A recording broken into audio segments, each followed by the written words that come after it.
नमस्कार दोस्तों, अभी हम लोग एडुटेरिया के द्वारा जो 5वां फुल लेंथ टेस्ट पेपर 70वीं बीपीएससी के लिए पब्लिश किया गया है उसका जो पॉलिटी सेक्शन है लिए जा रहे हैं। तो देखिए, जो पहला क्वेश्चन है इस टेस्ट पेपर का यह है, consider the following statement, the legislative power of Bombay and Madras presidencies was abolished by the charter act of 1833। तो यह पॉइंट उसके बाद legislative power of Bombay and Madras presidencies was restored by the Indian council act of 1861। तो इसमें से कौन सा option correct है? तो देखिए, इसमें से जो ऑप्शन करेक्ट है यह है, दोनों ऑप्शन आपको करेक्ट है, 1 और 2। तो यहाँ पर थोड़ा सा बैकग्राउंड देख लेते हैं। देखिए, रेगुलेटिंग एक्ट 1773 के बाद क्या हुआ था, जो बॉम्बे और मद्रास प्रेसिडेंसीज में जो गवर्नर थे वे अगर कोई नियम कानून बनाते तो उसका एक कॉपी आपको बंगाल में जो गवर्नर जनरल ऑफ बंगाल बनाया गया था उसके पास भेजना था,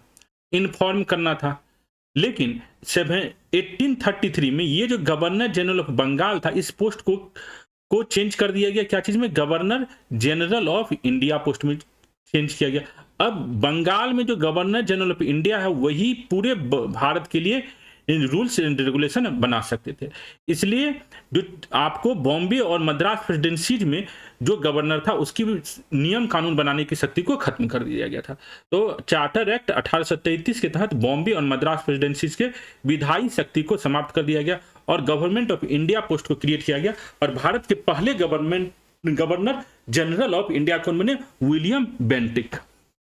दूसरा जो है, 1861 ईस्वी में भारत परिषद अधिनियम के द्वारा बॉम्बे और मद्रास प्रेसिडेंसीज की विधायी शक्ति को पुनः बहाल कर दिया गया। तो यह भी आपको सही है। 1861 ईस्वी में जो है जो प्रोविंस थे आपको बॉम्बे और मद्रास, उसकी रूल्स मेकिंग पॉलिसीज को पावर को फिर से स्टार्ट किया गया।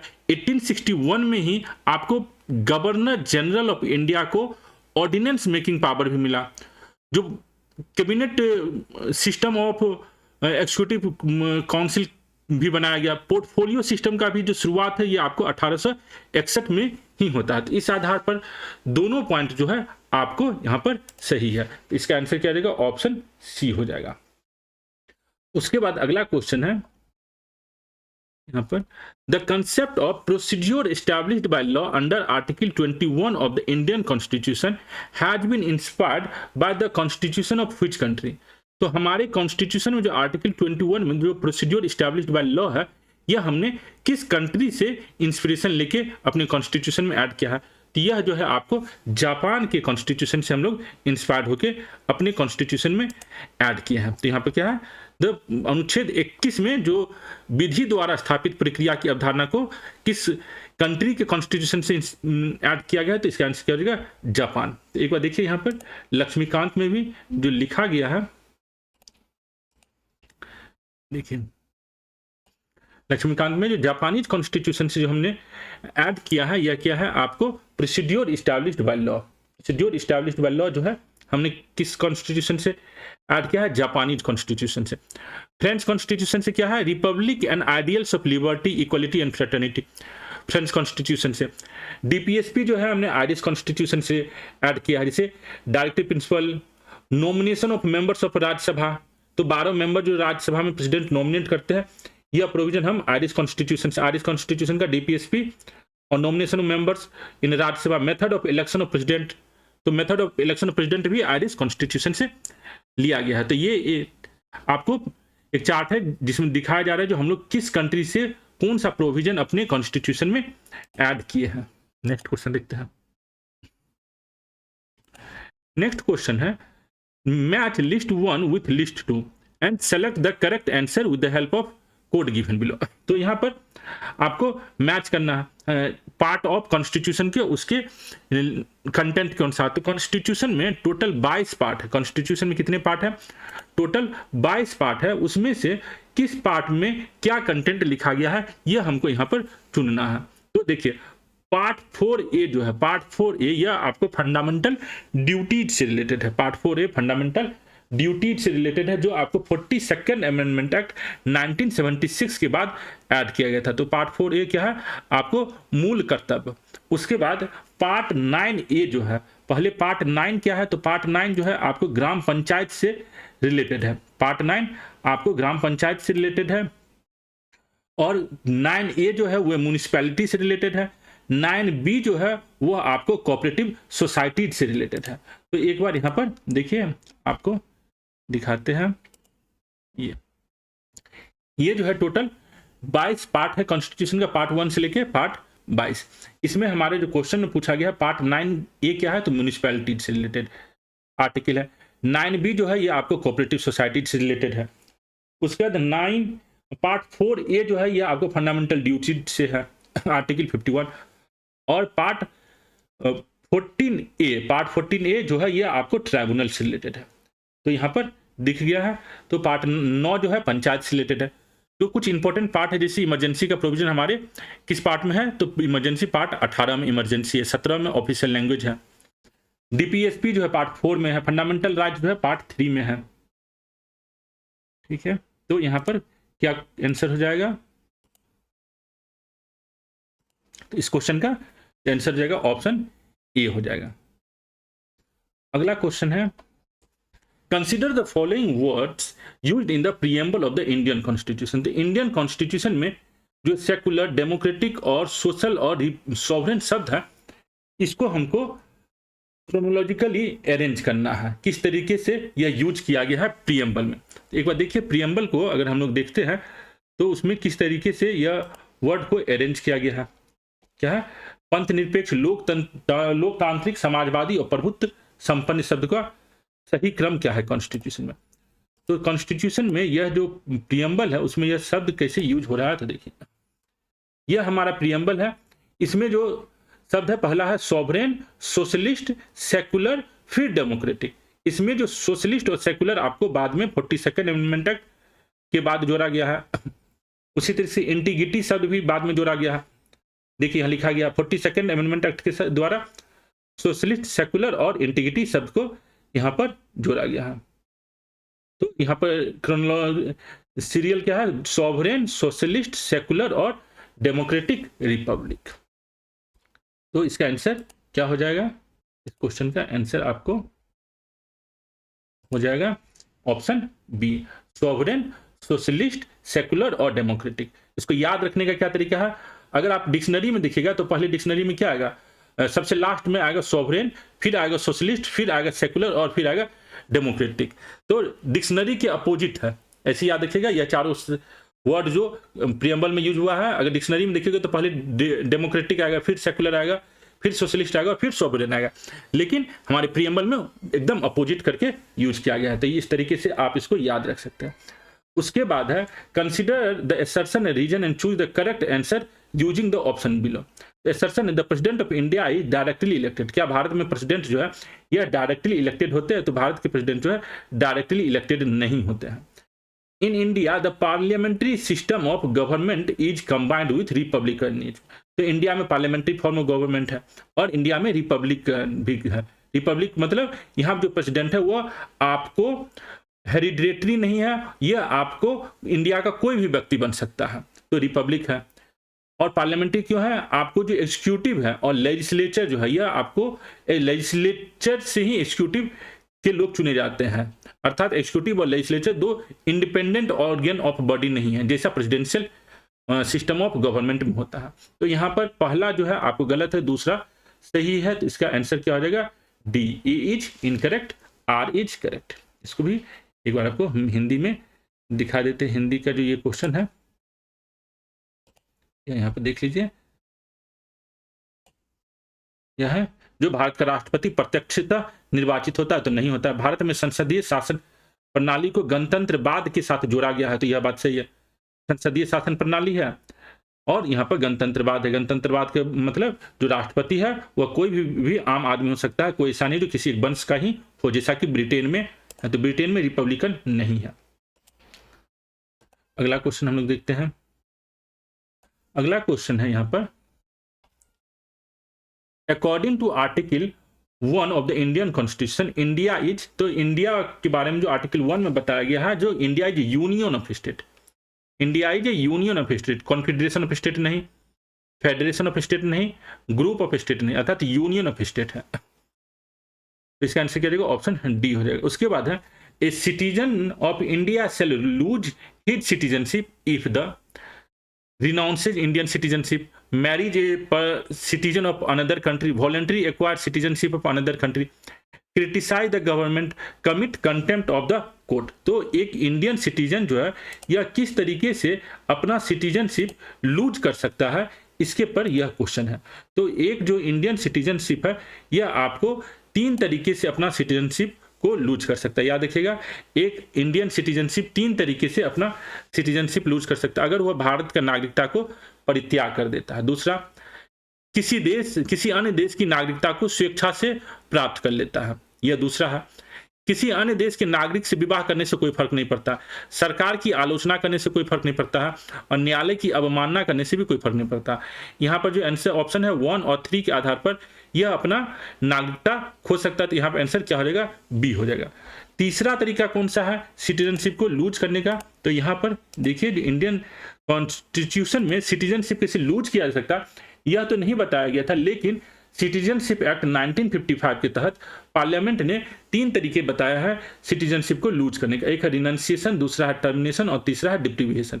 रिनंसिएशन, किसी ने कह दिया जो हमको भारत का नागरिकता नहीं चाहिए तो उसने रिनाउंस कर दिया।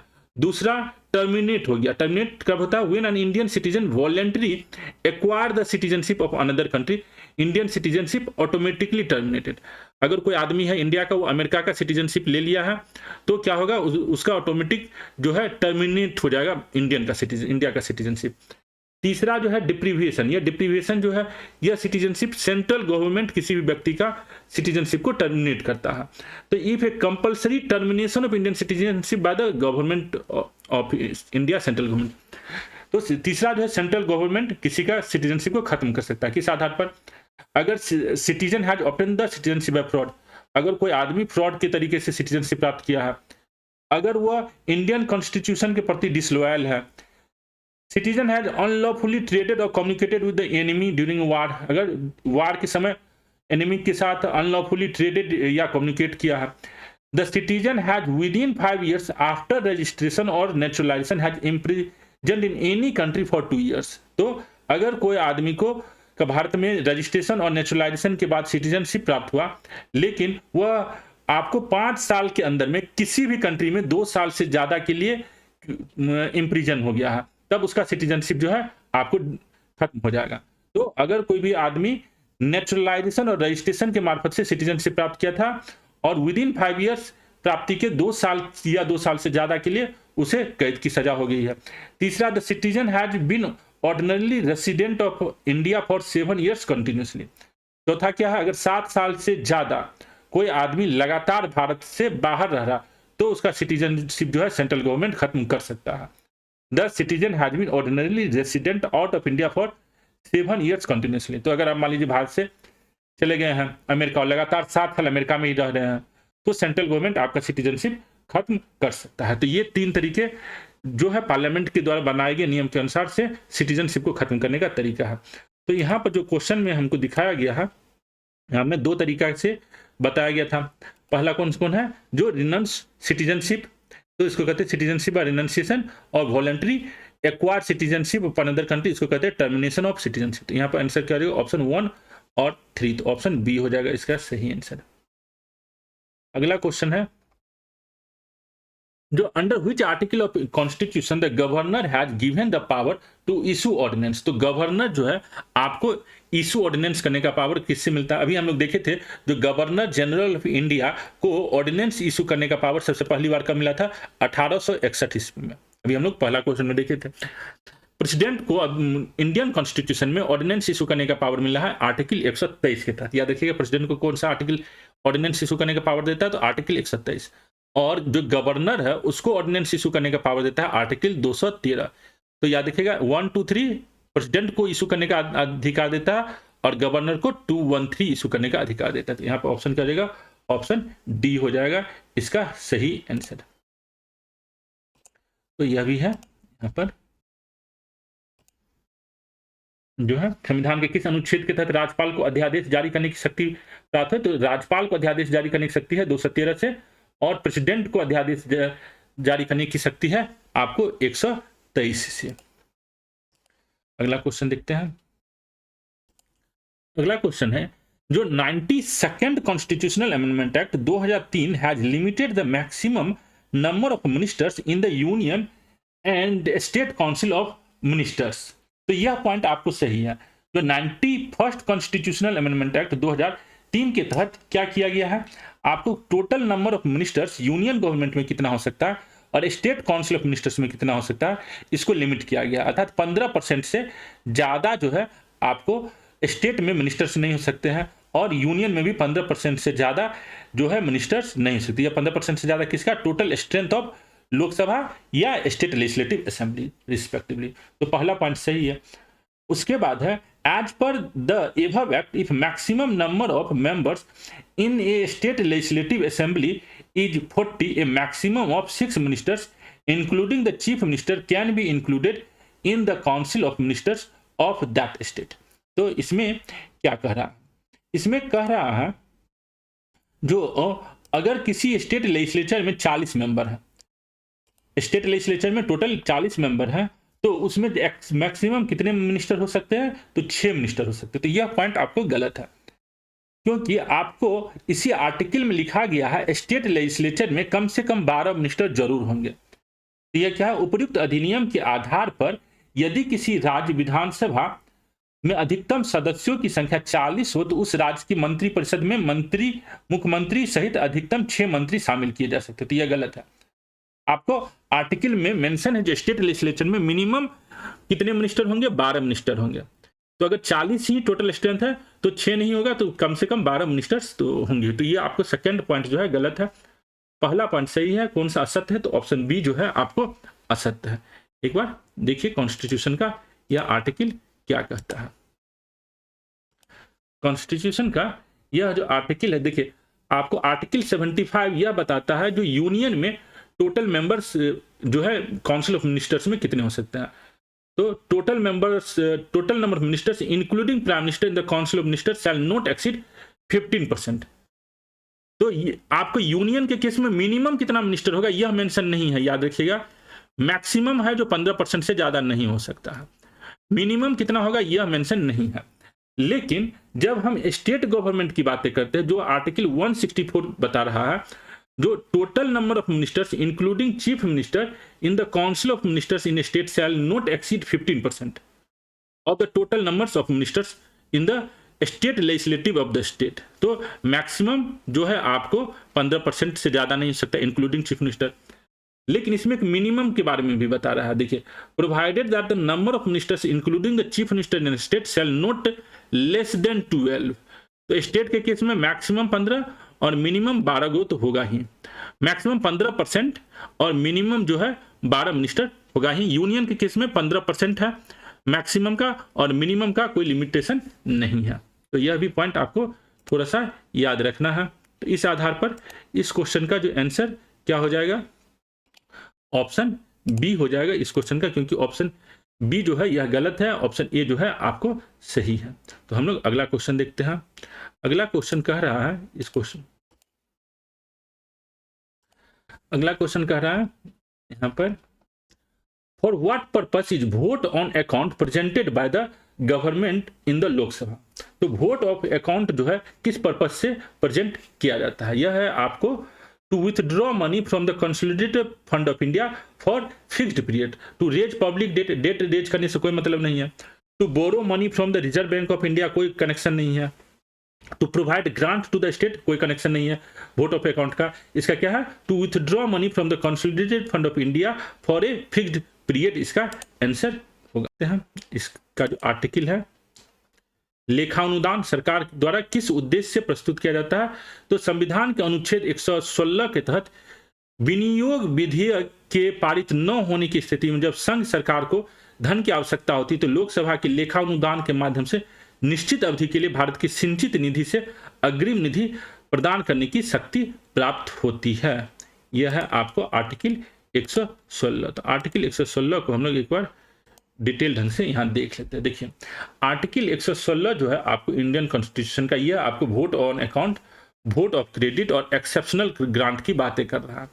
इसमें जो वोट ऑफ अकाउंट है इसका क्या मतलब है, to make any grant in advance in respect of estimated expenditure for a part of any financial year pending the completion of procedure prescribed in Article 113 for voting of such grant and the passing of law in accordance with the provision in Article 114 in relation to that expenditure. तो vote of account क्या है, मान लीजिए government ने आपको budget present किया, अब budget के प्रोसेस को कंप्लीट होने में कुछ टाइम पीरियड लग रहा है, लेकिन अगर गवर्नमेंट को मनी की जरूरत है, पैसे की जरूरत है, जब तक कि बजट पास नहीं हुआ है, तो इस टाइम पीरियड के लिए जो पैसा निकाला जाता है कंसोलिडेटेड फंड ऑफ इंडिया में, वह पैसा आपको वोट ऑन अकाउंट के प्रोविजन से निकाला जाता है।